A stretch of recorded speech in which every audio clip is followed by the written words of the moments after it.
মাইরি কী করলেন বলুন তো? গরম গরম আপনাকে বললুম আর ঝগাম করে বলে দিলেন, এখন কি হবে বলুন তো? ও তো জেনেই গেল যে লালু সব কিছু করেছে। আমি যা করেছি ঠিকই করেছি, কারণ একজন বিশ্বাসঘাতকের সাথে আমার কাজ করা কোনোভাবেই সম্ভব না। আশ্চর্য, মানে হয়েছে কি, এই যে মানে জাত বেইমান যে, সেটা কিন্তু বুঝতে পেরেছি। ও যে সময় মতো ফোনাটা তুলবে আমি কিন্তু জানতাম, কিন্তু ব্যাপারটা হয়েছে কি জানেন, মানে তখন তো এখন দেখা টাকা হয়ে যাবে। মানে আমি চেয়েছিলাম যে বিষয়টা এমন করে হোক যে সাপটাও মরে গেল, লাঠিটা আস্ত থাকলো, তাই নয় কি? মানে চোখের দিকে কেমন করে তাকাবো, এফডিসিতে দেখা হবে, তা আমার তো গরম ঝাড়বে আমাকে দিকে। ওকে তো আমি চিনি, রাস্তা থেকে কুড়িয়ে নিয়ে ওকে আমি অ্যাসিস্ট্যান্ট ডাইরেক্টর বানিয়েছি। ওর কতটুকু ক্ষমতা আছে এফডিসিতে অন্তত আমি তো জানি। তুমি কোনো চিন্তা করবে না, কোনো ভয় পাবে না, তুমি তোমার কাজ করো, যদি কিছু হয় আমি তো আছি। বলছেন? মানে হ্যাঁ, কিন্তু মানে আপনি যদি সাহস দেন তাহলে তো সেটা কোনো ব্যাপার না। ডোন্ট ওয়ারি, আমার প্রোডাকশনে যারা কাজ করবে আমার সাথে প্রত্যেকটা লোক, শুধু তুমি না, আমি director, assistant director, artist, co artist, cameraman, assistant cameraman, everybody যারা আমার সাথে কাজ করবে তারা আমার পরিবারের সদস্য। তাদের দেখার ব্যাপারে আমি সবসময় সচেষ্ট। ইউ ডোন্ট ওয়ারি, তুমি তোমার কাজ করো, আমি তোমাকে বললাম। আর যদি তুমি আমার কথা না শোনো তাহলে আমি সাইদুর রহমান তপন অ্যাসিস্ট্যান্ট ডিরেক্টরের চিন্তা আমি করব না। তুমিও আমার কাছে কাজ নাও করতে পারো। না ছি, আপনি কি বলছেন? বেইমানি আমি কেন করবো? বেইমানি ব্লাডে নেই কিন্তু আমার, কখনোই না, এটা আমি করতেই পারবো না। মানে আমি তো আসলে ভালো সিনেমার সঙ্গে সবসময় থাকতে চেয়েছি দাদা, এখন এই যে সুযোগটা পেয়েছি, মানে আমি তো গোটা জিনিসটা যাতে ভালো হয়, আমি কিন্তু আপনার ভালোর জন্যই ওর কথা বলেছি যে লোকটা ভালো নয়। যে ভালো নয় তাকে আমি ভালো বলবো কেমন করে বলুন? কিন্তু আপনি যেমন করে করলেন, যাকে অসুবিধা নেই।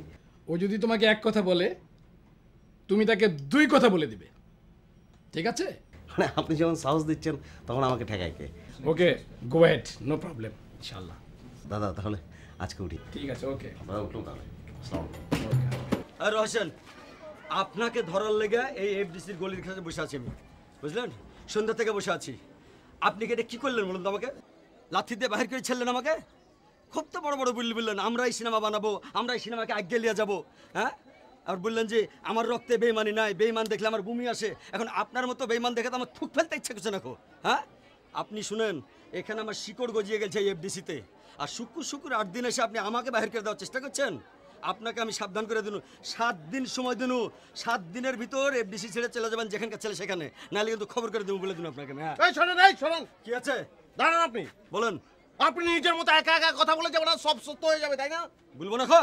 আপনি কেন বলছেন সব কথা? আমি কি সব করেছি?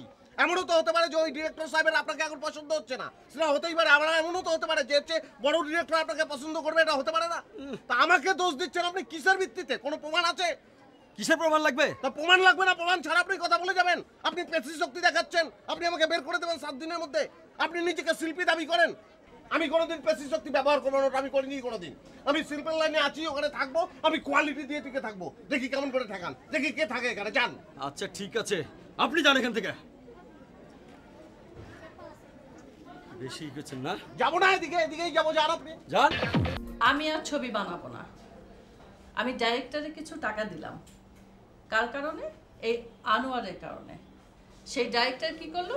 আনোয়ারকে বের করে দিল। কেন বের করলো? তোমার কারণে। তো আমি টাকা দিয়ে কাকে বিশ্বাস করব? এই জন্য আমি ঠিক করেছি আমি আর ছবির জন্য টাকা দেব না।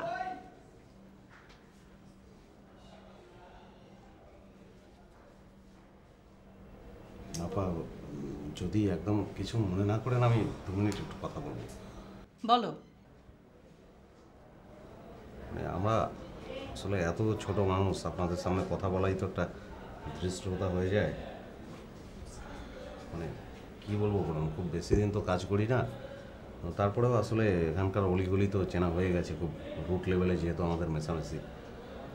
মানে আমি কিন্তু একটা জিনিস আপা বুঝতে পেরেছি যে আপনি ডাইরেক্টর বলুন, আমাদের মতন অ্যাসিস্ট্যান্ট ডাইরেক্টর বলুন, সিইপি বলুন, যারা কাজ করছে বাকি সবার কথা বলুন, কোনো কাজ হবে না কিন্তু এসব দিয়ে।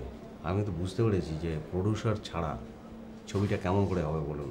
প্রডিউসার যদি টাকাটাই না ঢালে ছবিটা কেমন করে হবে? এখন মানে যে কোনোভাবেই হোক আমি প্যাঁচে পড়ে গেছি, আর মুখ ফুটে যে কথাগুলো বলবো, বুকের মধ্যে অনেক কথা কিন্তু মুখ ফুটে বলতে পারছি না। আপা বলছে যে আনোয়ার ভাই সম্পর্কে আমি কথা লাগিয়েছি, আমি এটা প্রমাণ কেমন করে করব?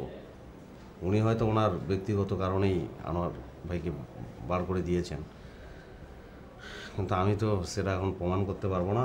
শুনুন লালু ভাই, আপনি যতই সাফাই গাহান না কেন, আপনি যতই অ্যাক্টিং করেন না কেন, আপনার আসলে বুকটা হলো কালো, কয়লার মতন কালো, বুঝলেন? খুব তো বলেছিলেন বেইমানি নাই, বেইমানি নাই, বেইমানি নাই। আসলে আপনি একটা বেইমান। দেখুন আনোয়ার ভাই, বলুন, আপনি বলতেই পারেন, বেঈমান বলতে পারেন, আর 5টা গালাগাল দিতে পারেন, আমার তো আসলে কিচ্ছু বলার নেই। কী বলবো বলুন? এটা আসলে সময়ের উপর ছেড়ে দিতে হবে। এমনও তো হতে পারে যে সময় আসলে আপনারই মনে হবে যে এই লোকটাকে আমি এত বাজে কথা কেন বলেছি। যাকে এর বিচারক আসলে সময়, আমার কিছু বলার নেই আর কি আপা।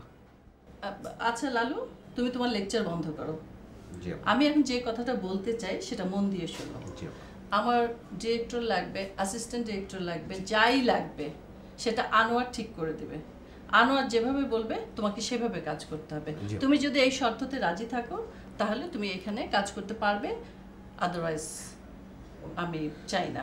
তো তুমি এক কাজ করো, বাইরে যাও, আমি একটু আনোয়ারের সাথে জি কথা আপা, বলবো। নিশ্চয়ই আমি আনোয়ার ভাইয়ের সঙ্গে সবসময় আছি, উনি যেভাবে যেমন করে বলবেন তেমন করেই করবো। হ্যাঁ, মানে আনোয়ারের কথা মতোই তোমাকে চলতে জি হবে। জি জি জি। তো যান না, বাইরে যান না।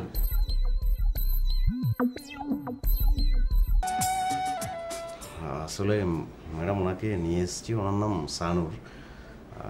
অ্যাক্টিং করেন, ভালো অ্যাক্টিং করেন, অনেক এক্সপিরিয়েন্স ওনার রয়েছে। ওই আগে স্টেজে অ্যাক্টিং করেছেন মফস্বলে, যশোরে। তা আমার সঙ্গে একটা দীর্ঘদিনের পরিচয়, সেই থেকে যতদূর জানি অ্যাক্টিংটা অ্যাটলিস্ট উনি জানেন। তো আসলে ঢাকা শহরে ফাইটও দিচ্ছেন অনেক দিন যাবৎ, কিন্তু কিছুই কুলিয়ে উঠতে পারছেন না। মানে আপনি তো বুঝতেই পারছেন, পুরুষ শাসিত সমাজ, সেক্ষেত্রে মানে ম্যাডাম হঠাৎ করে আপনার কথা আমার মনে হলো যে আপনি একজন নারী, ও নারী, সেক্ষেত্রে ওর কষ্টটা আপনি বুঝতে পারবেন। তা আমার এটুকু শুধু বলতে পারি যে একটা ভালো রোল পেলে অ্যাক্টিংটা সে দুর্দান্ত করবে। তাই? তোমার কি নাম? জি শানুর। এর আগে অভিনয় করেছো? জি করেছি, আমাদের যশোরে স্টেজে অনেকগুলো নাটক করেছি। আর আমি কালা কাপুর সিনেমার নায়িকা। কালা কাপুর? ওই আমাদের নড়াইলে বিয়ের ভিডিও ক্যামেরাতে একটা সিনেমা হয়েছিল, ওর নায়িকা আমি। নড়াইলে ছবি? আসলে ম্যাডাম সেটা তো সিনেমা বলতে কিছুই হয়নি, আর যে পরিচালক ওনার ছিলেন একদম ফালতু, মানে কিছু হয়নি, সেটা দাঁড়ায়নি, কিন্তু অ্যাক্টিংটা দুর্দান্ত করেছে, আমি দেখেছি। আচ্ছা, লালু অবশ্য সব জানে। আমি এসব ব্যাপারে কোনো ডিসিশন দিই না। আমার একটা অ্যাসিস্ট্যান্ট ডিরেক্টর আছে, ওর নাম হলো আনোয়ার। আমি সব দায়িত্ব ওকে দিয়ে দিয়েছি। তো তোমার ব্যাপারটা আমি চাই যে ও দেখুক। আনোয়ার যদি হ্যাঁ বলে তাহলে হ্যাঁ হবে, আর ও যদি না বলে দেয়, ও তো সব জানে নাকি। জি ম্যাডাম, সেটা তো নিশ্চয়ই, মানে আমি তো সরাসরি আমার ভাইয়ের কাছে নিয়ে যেতাম, কিন্তু আমি ভাবলাম যে আসলে আপনাকে একবার দেখিয়ে না নিলে সেটা তো এক ধরনের বেয়াদবি হয়ে যায়, সেই চিন্তা থেকে আর কি। আসলে সিনেমার ব্যাপারটা হলো কি, আমার যতটুকু অভিজ্ঞতা হয়েছে এতদিন, জি, জি, জি, সে থেকে আমি বলতে চাই, এই যেমন ধরো স্কিন টেস্ট, তো আমার মনে হয় তোমার একটা স্কিন টেস্ট দেওয়া দরকার। আমি মেকআপম্যানকে বলে দিচ্ছি, বলবে সুন্দর করে মেকআপ করতে।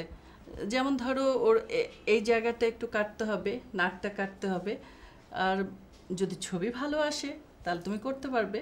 তো এমনি তো অনেককে এমনি দেখতে ভালোই দেখা যায়, কিন্তু ছবিতে ভালো আসে না। আবার ছবি ভালো এলে এমনি ভালো লাগে না। তো ঠিক আছে, তুমি চিন্তা করো না, আমি মেকআপম্যানকে বলে দিচ্ছি, ও তোমাকে সহযোগিতা করবে। আচ্ছা ঠিক ম্যাডাম আছে। তাহলে কি আপনি অনুমতি দিলে উঠবো আজকে আর কি, মানে আপনি কি অনুমতি দিলে যাবো? আচ্ছা ঠিক আছে। আসসালামু আলাইকুম।